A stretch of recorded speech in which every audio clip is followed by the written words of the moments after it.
સુરત શહેરમાં ભારે વરસાદ બાદ અનેક વિસ્તારોમાં ખાડીપુર જેવી સ્થિતિ સર્જાઈ છે। ખાડીઓ ઓવરફ્લો થતાં અનેક નીચાણવાળા વિસ્તારો પાણીમાં ગરકાવ બન્યા છે, જેના કારણે જનજીવન અને વાહન વ્યવહાર પર પણ વ્યાપક અસર જોવા મળી રહી છે।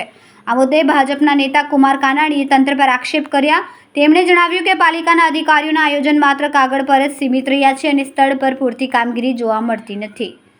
કુમાર કાનાણીએ વધુમાં એવો પણ આક્ષેપ કર્યો કે ખાડીઓની બાજુમાં થયેલા દબાણોના કારણે પાણીના કુદરતી પ્રવાહમાં અવરોધ ઊભો થયો છે, જેના પરિણામે ખાડીપુર જેવી સ્થિતિ સર્જાઈ છે।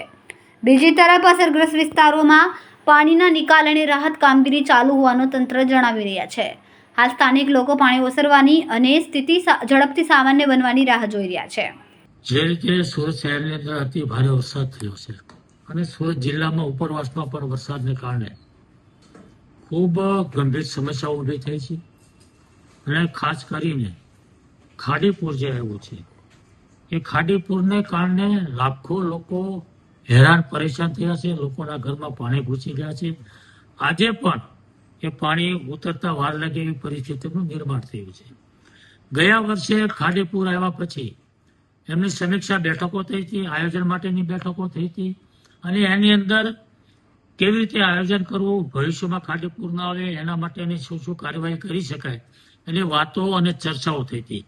પરંતુ દુઃખ સાથે કહેવું પડે કે એક વર્ષ વીતી ગયા પછી આજે એનું શું આયોજન થયું છે, કેવી કામગીરી થઈ છે, શું કામગીરી થઈ છે, કેટલી કામગીરી થઈ છે, કોઈ વાત નથી, કોઈ આયોજન નથી, કોઈ કામ શરૂ થયું નથી અને એટલા માટે દર વર્ષે આની આ જ પરિસ્થિતિ ઊભી થાય છે।